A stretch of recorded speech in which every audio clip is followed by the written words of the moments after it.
On you guys, like what you got to another one take review, and this is my review of Sicario 2, Day of the Soldado.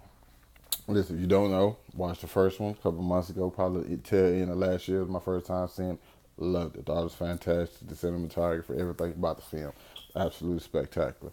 So I actually, the fact that I'm not able to get to the movies as quickly as I used to. Like when I'm living in the city, I would just walk to the theater or whatever.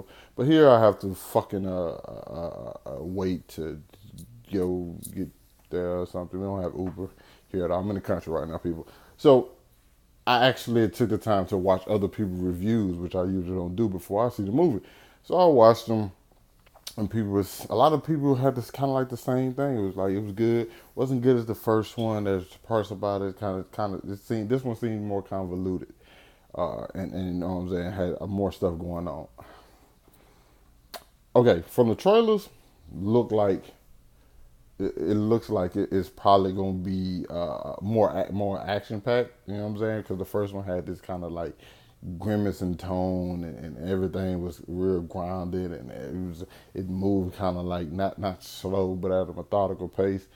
And from the trailer, this one didn't seem like it was gonna be that. It really seemed like it was gonna be more action packed. Not the case. This one it matches the tone from the first one. We don't have Denis Villeneuve. Denis Villeneuve. Denis Villeneuve come back to direct this one. I think Stefano something. Can't pronounce his last name, so I'm not gonna even attempt. But he's directing this one. But you still have the script by Taylor Sheridan. I thought this movie was excellent, bro. Well, I ain't gonna say excellent. I thought this movie was very, very good. Uh, I was watching it, and you got the stars back. You got you got Josh Brolin and Benicio del Logan. That's what his name. His name is not Benicio del Toro. It's Benicio del Logan, because I swear to God, this nigga was just like Wolverine in this damn movie. Cold, bro. Like it kind of like I know you see him like with the girl in the trailer, and you thinking like, oh, the whole movie is him gonna be him protecting her. It's not necessarily that. There's other things that happen in this movie, and I think for me everything connected right. Now, did it not end? I felt like it was another 5 minutes that was that's taken out of the end of this movie. I guess to leave you with wonder. But other than that, it was cool. But like Benicio del Logan was great. And Isabella Moner, plays a little girl named Isabella Reyes in the show, in the movie, which is like cool because she didn't even have to change her name. Uh, she was great. They didn't bring Emily Blunt back, which in my opinion, was good, because after the shit she went through in the first one, I don't think she wanted to be a part of it. She probably would have committed suicide by the halfway through the movie, because after the shit, like I'm telling you, after the first movie, I wouldn't want to be in this shit either. Because fuck, she went through some shit, bro. It was ridiculous, all the shit that woman went through.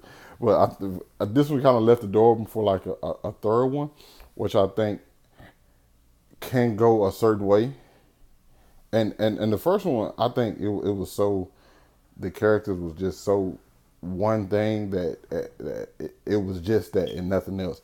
And this one, I think they explored the characters a little bit more and explored their personalities just a little bit more, and dug deep into them, into where they're just not these people who just kill people. Don't get me wrong, there's some killing and there's some fucking action in here.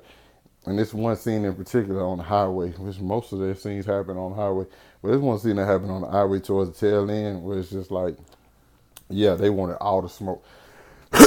So I enjoyed it thoroughly. Like it's pretty much about they trying to get Josh Brolin to get the cartels to go to war with each other, and that's pretty much what you get.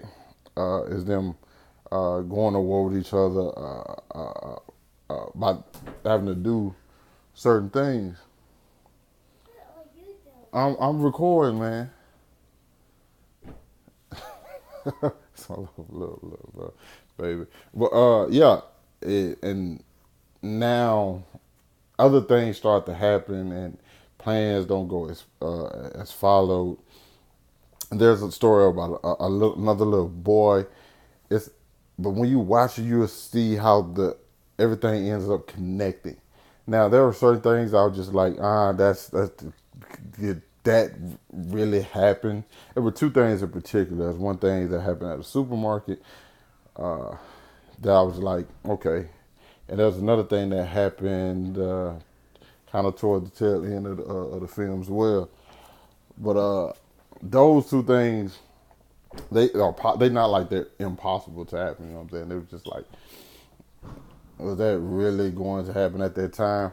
I don't know. But that was only two. I mean, they wasn't necessarily gripes. It just was like, okay. But then again, you don't know. You know, I enjoyed it thoroughly.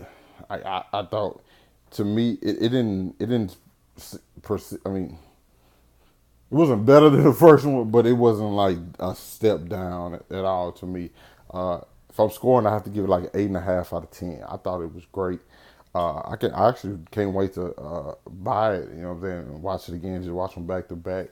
I feel like I really felt like they matched that tone because when I'm watching Sicario, I'm kind of feel like I'm watching like a quiet place. You kind of got to be quiet in the theater and just to experience because it's like a bunch of like whispers and stuff going on. So you really can get like the tension and stuff that's going on in the room. So I thought it was great. If you've seen it, let me know what you guys thought about it down in the comments. Hit that like button, subscribe to my channel, and I'll catch you guys later.